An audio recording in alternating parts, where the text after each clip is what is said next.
Hi, and welcome back to the start of another reading vlog. So, I have another full week of school. I don't have any readathons on the weekend. I also don't have a half marathon in the morning to get me started sooner. With that in mind, and all of the reading that I did in this last week of February, I'm going to keep my TBR ambitions for this particular vlog minimized. I am currently listening to Midnight in Washington by Adam Schiff on audiobook. If I finish that this week, which I probably will, I will probably pick up the next Harry Potter book. I don't have any other audiobooks queued up, but I might see if one is available on my list. I'm also currently reading books that I can never remember or have in front of me to pronounce, the one by Julie Kagawa. Keeping that in mind, those are already started. That'll go pretty quickly. The books that I hope to get to this week, I also want to start and finish A Song of Wraith and Ruin. This was on my February TBR. I did not quite get to it. I think I replaced it with something, but I can't remember what. I probably will pick that up second because I'm still loving and vibing with Magnus Chase, which I never expected to say. So I want to read the third book in that series, and this one feels shorter than the last one, so I should be able to complete that. And then we have Return to the Willows, which should be a short read and help bump up my stats to get me back on track with what I need to. And then if I manage to get through that, you know, because I always want to plan ahead, I still have a bunch of my e-arcs on my Kindle to get to. So I finished my run a little bit ago. I ended up cutting it a little bit short because it was supposed to be an easy run, and my legs were really feeling the workout yesterday, which was great. But since it was supposed to be easy and it wasn't feeling easy, I did 3 miles instead of 5. When I've been sitting here and I've been watching some booktube, I have long considered getting into Brandon Sanderson's work. It's on my radar. I haven't put anything on my TBR. I have read 2 of his books before. I've read Skyward. I want to finish that series. And I have read Steelheart. Steelheart I wasn't a huge fan of, but I loved Skyward. I have in my classroom library. The day I'm filming this, Brandon Sanderson announced some big news. So he's known for writing a lot, and over the pandemic, he wrote 5 secret books that he's going to publish. 4 of them he's going to publish in a Kickstarter. He's going to make a year of like bookish boxes all surrounding that, and I kind of really want that. But can I do this? Can I justify it if like I haven't read any of his adult works? But so many booktubers whose taste I agree with, they really love his adult works, and I've kind of been like, I need to spend less, but it's 30 days for this Kickstarter. I'm torn. I'm probably going to do it. I'm probably going to do the boxes. I'm probably going to do the hardcover because I'm not a huge ebook fan. I was going to say that I just talked myself into it, but like, I'm probably already going to do it. But what that means is, for the rest of this year, I'm going to add another goal. My other goal, read the Cosmere. Reading update. I did not read anything physical yesterday, but I did start reading Midnight in Washington. And Midnight in Washington is a memoir by Adam Schiff, who is the lead House manager on Trump's first impeachment, which is never a phrase that I, as a historian, thought I would have to say a first impeachment. I haven't read a lot of these books before, but just getting into it, he does talk about some scenarios from the time of some examples from that first impeachment, what he was doing. He also talks about some things from January 6th. But right now, with the part that I'm at, he has gone back and he's talking about more memoir style, about his growing up and things that get into that and have influenced him and things like that. He is the narrator of this as well. So I'm really enjoying that. But now I need to focus and not like, I don't know. I just want to watch booktube and chill out. But I also need to get all these reading things done so that now I can put all these Cosmere novels on my list. Okay, so filming this from a different angle. I'm gonna do a reading update really quick first. Just got home from work. I, last night, started the Shinji Takahashi. Now that I've started reading it, I can remember his name. And the something of Coatl. I think it's the curse, mark of Coatl. See? Shinji Takahashi and the Mark of Coatl. I started that last night. I'm really enjoying it. It's definitely one of those stories that is very fast-paced and adventure, like there's not a lot of character development, at least not yet, but I'm really intrigued by Shinji and some of the things that have been set up. And Lucy, I think, is the character that's just been introduced. So I'm about 40% of the way through that. That's going really well. I am about also 40% through Midnight in Washington, maybe a little bit less. And the memoir portion that I mentioned yesterday is only a small portion of it. So we're now getting into the part where he is working through the investigation that eventually led to the first impeachment of Trump. And Adam Schiff was the ranking Democrat on the House Intelligence Committee. And during that time, the Republicans were in charge. So he's not the chairman of the committee. But right now he's going through that and talking through all of those different events. And it's really intriguing to hear his discussion and things like that. I have my first unboxing. Can't really tell what this is, Bookish box, because they are using their like branded things. I think either it didn't come in or something like that, but I have an Illumicrate, my very first Illumicrate. I'm really excited about that. It came almost on time. It was held at customs one day. And I have another box coming soon. I have Owl Crate coming. And we've got the spoiler card. Not gonna read that. Actually, Becca unboxed this from Becca and the Books, but I didn't look at this one specifically because I wanted to be surprised. So first thing we have, ooh, it's a tumbler. It is a cold drink tumbler. I have no idea what this is from. We'll see on the spoiler card. See, the sun is shifting, so I'm gonna have to move you. So sun is shifting. All right, so that's the first one. I like the tumbler. It seems solid, but I don't know what the fandom is. Yeah, I'm gonna move you over here. Okay, so I moved you over a little bit so that I'm not in there's a little bit in shadow. So we'll see. Got some packaging. Ooh, what's this? This is The Longing is Madness, Then None of Us Are Sane. I don't know what it's from, but it is gorgeous. This looks like butterfly dust. Oh. Oh. See, I don't take baths. I don't have a bath, but I think this is a bath bomb and it is shedding, so I'm going to put it back in here and see if maybe there's someone who likes that.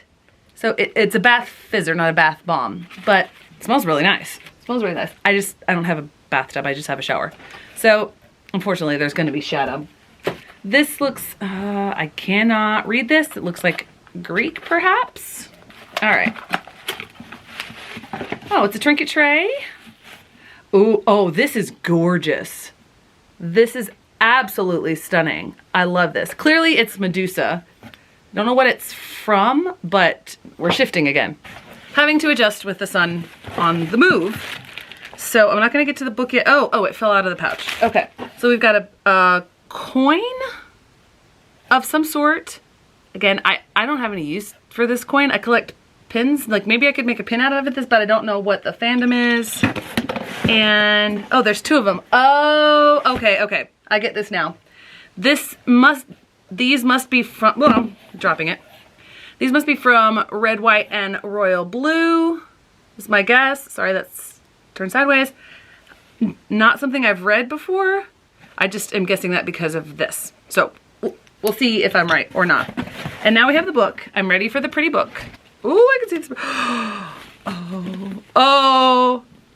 Oh, this looks gorgeous. I am in love with this. Got sprayed edges, and then we've got stenciled edges. I have no idea what this book is about. It's A River Enchanted by Rebecca. Oh, got Under the Dust Jacket. Not Under the Dust Jacket, but I forget that they do so much. I mean, just look at that. And then we've got, it's not reversible dust jacket. The past two Fairy Loot, this one and January, they've done this. It's the same art on this side too. So A River Enchanted, It's a fantasy story. Illuminates normally are. I'm excited about that. I'll add this. I hadn't heard about it, but it is gorgeous and hopefully I love it. Okay, so let's see what fandom each thing is. LSEL Station at Tumblr. It is from, I haven't read this, it's from A Memory Called Empire. I've heard good things about it.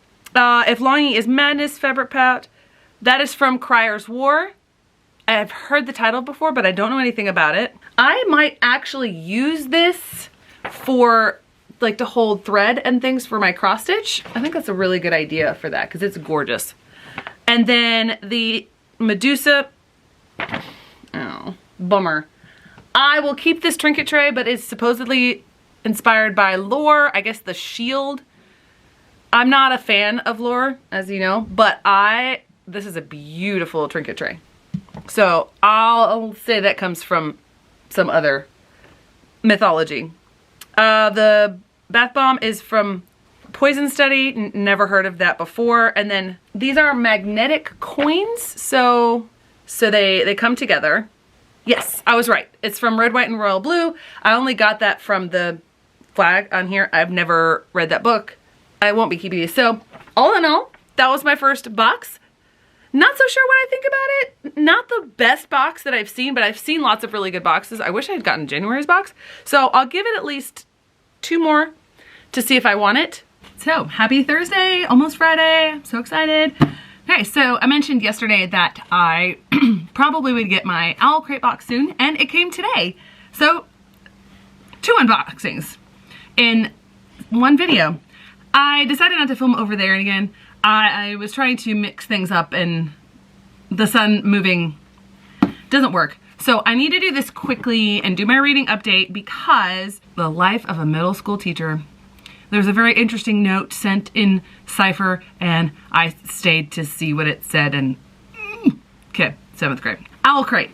So, I mean, it's not as wide as the others, so I don't know what the size of the book is going to be. So we have the spoiler card, got some nice art there. I'm not gonna read it.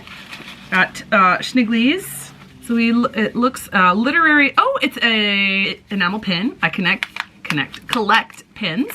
So let's see what this one is. This one is, oh, it's a suitcase.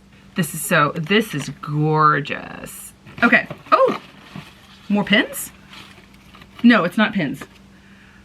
These are, oh, this is so cool. These are cable keepers, so you can like wrap around your cables, obviously. And this is my current setup. Definitely need those.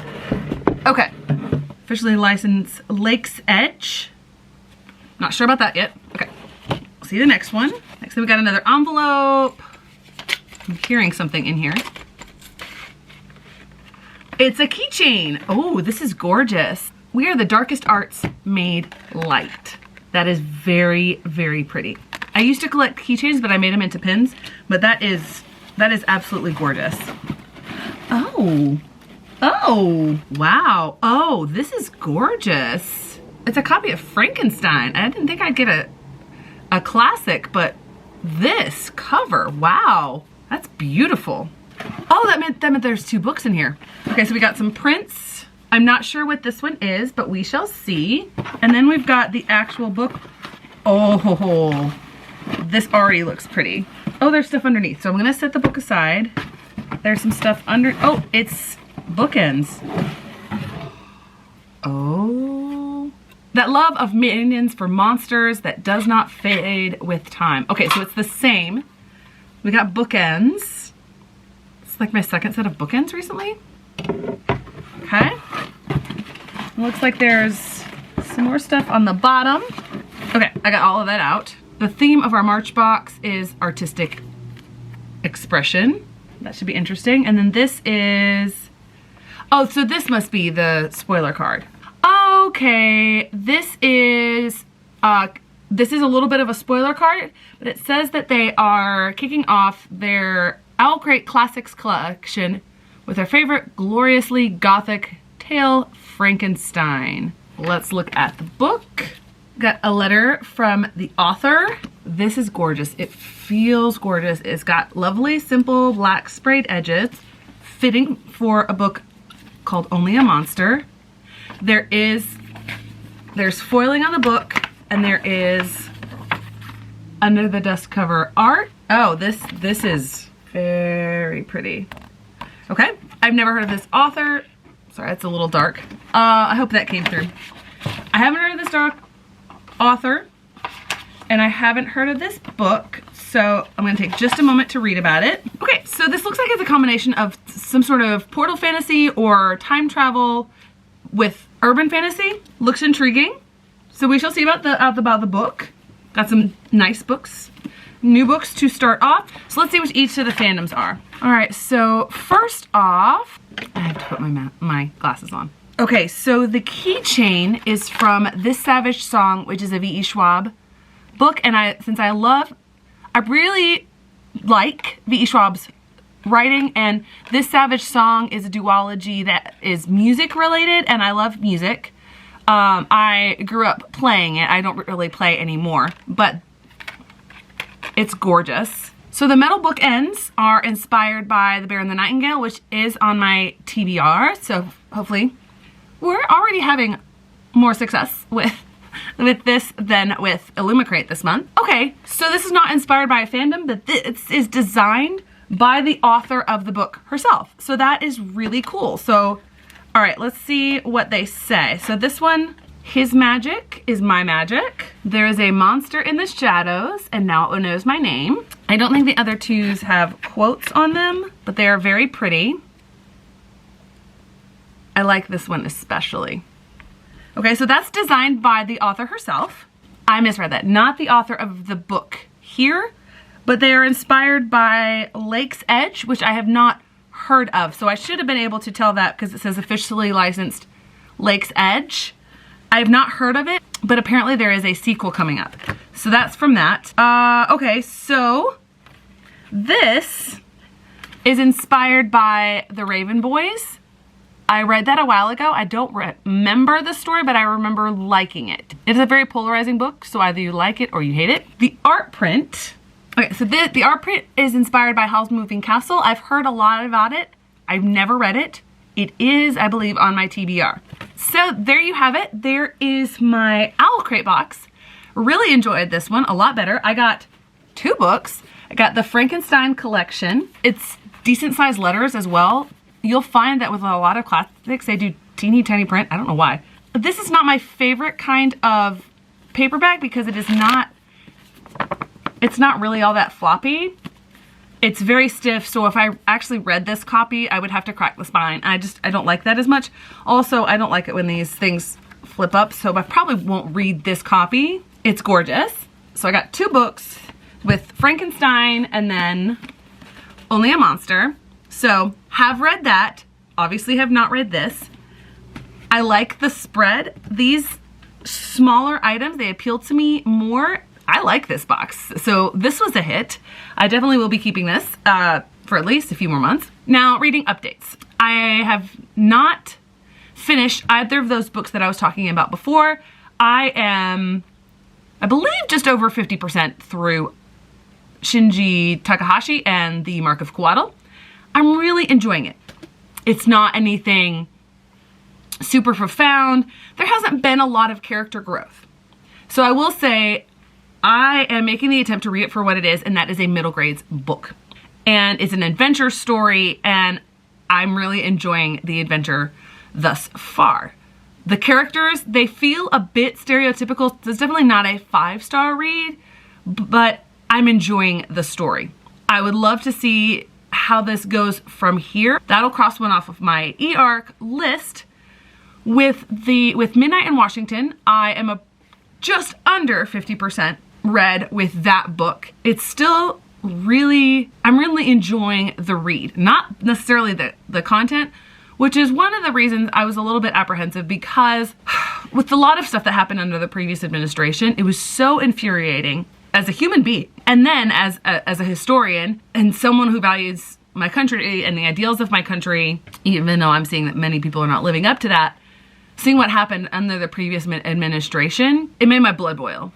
And I wondered if reading this book would do that again. Adam Schiff is writing in a very calm, easy, measured tone. He does not use inflammatory language. He expresses his disappointment, yes. He is giving his account of what happened and things that he had access to. Now, is it necessarily 100% accurate? Obviously, you have to understand he has a perspective. He is not unbiased on the situation. But I'm really enjoying it, and I'm quote unquote vibing with it a little bit more because I fall on that side of the spectrum of things that happened. I think this will be a definitely powerful read, and I might even put it on my wish list to own because it's well written. I have to stop procrastinating and get my run done. Hey, so filming this update on Friday afternoon. School day is done. School week's done. You can tell them that my brain is fuzzy because the kids have spring fever for sure. I just finished my run. Yay! I finished Shinji Takahashi and the Mark of Kawato last night. It perfectly epitomizes a middle grades book. And knowing that going into it, I did not hold that against it. For example, there were some things that you would doubt. Like there was a spy, there was someone informing, and you're trying to figure out who it is. Then someone would say, like, would doubt, like, Lucy, the companion. Shinji was like, no, she's my friend, she's my friend. Turns out, yeah, she is. But he would start thinking, okay, so who's the spy? And he would go through in his head all the different characters. Then he would think, oh, what about this character?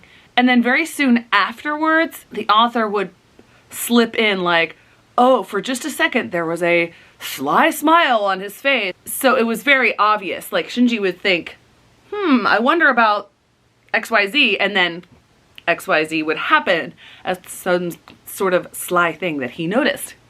Which, hey, I totally get. Younger readers, they're not necessarily going to pick up on nuance and want complicated politics and etc. So in that case, like, is it my favorite? No, but Julie Kagawa did a decent job with that. It's very simplistic, so I would definitely say the younger end of middle grades, for sure. I think it'll get a decent rating. 3.5, maybe even 4. It'll probably be a low 4. Decent. I enjoyed my reading experience. Next thing that I'm going to pick up, I haven't started it quite yet, but the next thing I'm going to pick up is A Song of Wraiths and Ruin, and finally finish off another book that was on my February TBR, but I didn't get to. As far as Midnight in Washington, a lot of my thoughts are still the same. I'm progressing forward. I will probably finish that this weekend. I think I'm listening on 2 times speed, so I think I have 9 hours left, not on 2.5 speed, maybe 8, so maybe about 4-ish hours left of that book, so I'll check another one off the list. And then last bit of book news, I, for a while, have been looking at the different special editions that bookish box companies have put out and wanted these special editions. Like when I'm catching up on old booktube videos and seeing stuff like the Strange the Dreamer and Muse of Nightmare editions that LitJoy put out. Oh, I wish I had known about them when they first came out, because that's one of my favorite duologies. Well, and then I started looking at the special editions. I got the Raybearer and Redemptor special editions from Illumicrate. Then I'm like, oh, where are all your pretty special editions for books that I like or that I've read? And I was like, oh man, they don't have any. And then both Illumicrate and Fairy Loot are putting out special editions. And I'm like, I have to buy them. Illumicrate is putting out the Sands of Arawia duology, and I just read that and I love it. Fairy Loot announced that they are releasing a premium exclusive edition of the Arc of the Scythe trilogy. And I have a special place in my heart for Neil Shusterman. Not the person, but him as an author, because when I was doing my student teaching many years ago, the then librarian, reached out to him and had scheduled an author visit. And this was before he was a booktube darling, or like the Arc of the Scythe was a booktube darling. And he hadn't even written his Unwind quartet or anything like that. Definitely hadn't written Arc of a Scythe. He was so personable and engaging with the kids. And I thought, oh, I want to try his books. And I got some of his first, which were like Twisted Tales on mythology. Loved them. And so I've loved the Arc of the Scythe trilogy as well, and these special editions, they are stunning. So I was watching Gavin from How to Train Your Gavin.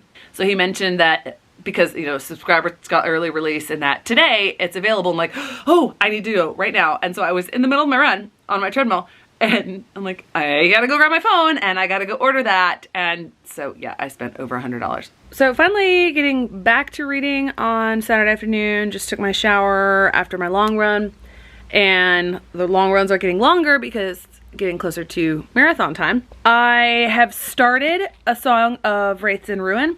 I think I'm gonna be able to easily finish this today because I just started it last night and I'm already 150 pages in.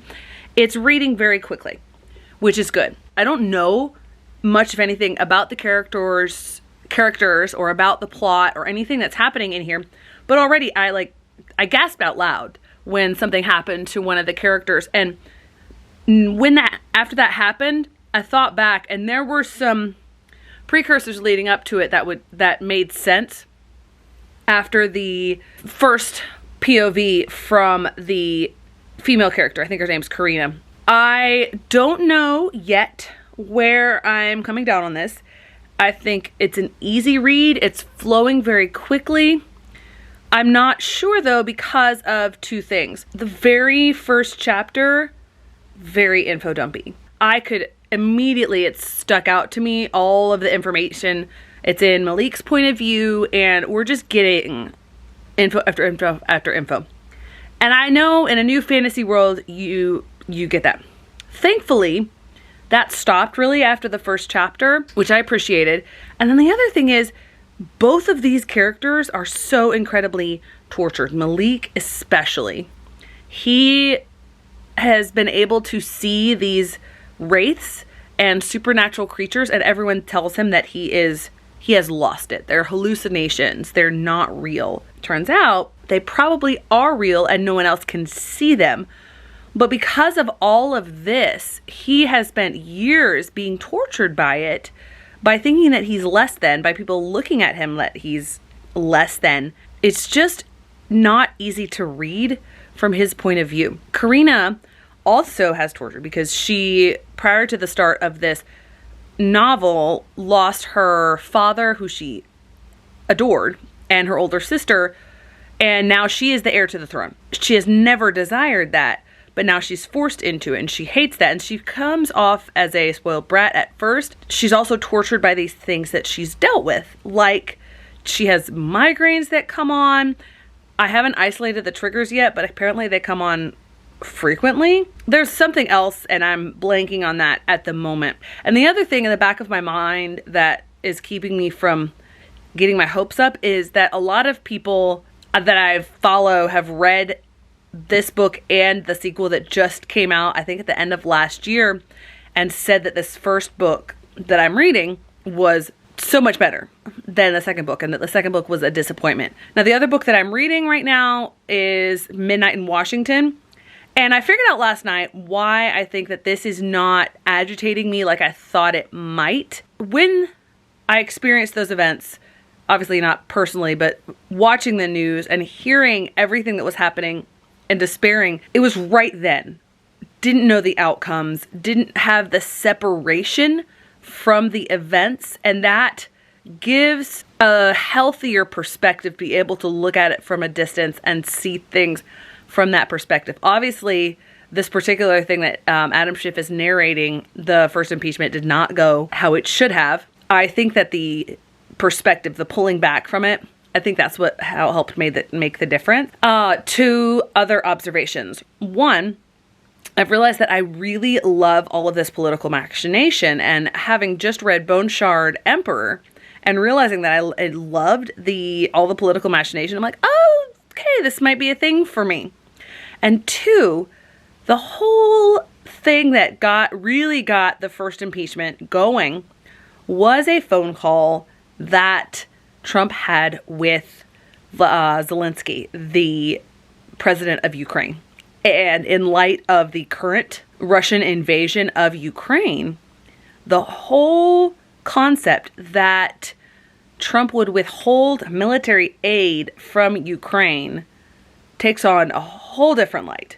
I really do think I might add this to my wish list and include this in my collection because I do love how calm and level-headed Adam Schiff seems to be narrating. The one exception is when he is reading his speech where he is answering the question of why should Trump be removed, because he had been approached by some people who said, hey, we believe that he's guilty, but why should we remove him? Which to me seems like an absurd question, but that's just me. I can tell that he feels very passionately about this because you could hear it in the audiobook as he was narrating it. Really good start with those. I hopefully will finish A Song of Wraith and Ruin today. I also will finish Midnight in Washington today. I have about 4 hours left, but I listen to it at 2 times speed, so it's only 2 hours, and I try to cross stitch for at least 2 hours on the weekend. And seeing as how this is Saturday, I will finish that today. I haven't decided what audiobook to pick up next, but I'll cross that bridge when I come to it. Okay, so I finished this book, and my final thoughts are I will not be continuing on with this series. I never really understood the magic system. Everything was plodding along for so long. There was supposed to be a romance between the two main characters. I never saw it. Malik's panic attacks never really made any sense. The things that were happening to, I can't even remember her name now, Karina. Things happened to Karina, like, I don't know. And then the ending was so chaotic and so rushed, throwing everything in there, all sorts of new magic things coming around, so many people dying / not dying. No, not continuing with this. So I started reading Mistborn last night and I love it. I love it. I don't have coherent thoughts. I think part of it is Michael Kramer in the audiobook. I'm trying to get it so I'm not in shadow. So I've read enough reviews and things so I know a little bit about Allomancy. I know who the main characters are. I know the overall premise. I'm about 2 hours into the book and I love it. That was my thought last night when I was reading, and that is definitely a good thing. See how incoherent I actually am right now? I should not do updates first thing in the morning. I've decided I'm going to participate in the Kickstarter at some point, but now I have to decide what level. Okay, so I'm here to wrap up the vlog. I had a decent reading week. I always say that I had a good reading week. I try to stay positive. I read some good books. I read some interesting books. And I discovered what I think might be close to a new favorite. Not all-time favorite, just general favorite with Mistborn. And so I'm glad I was able to wrap up the week that way. Thanks so much for watching. I hope you have a great rest of your day.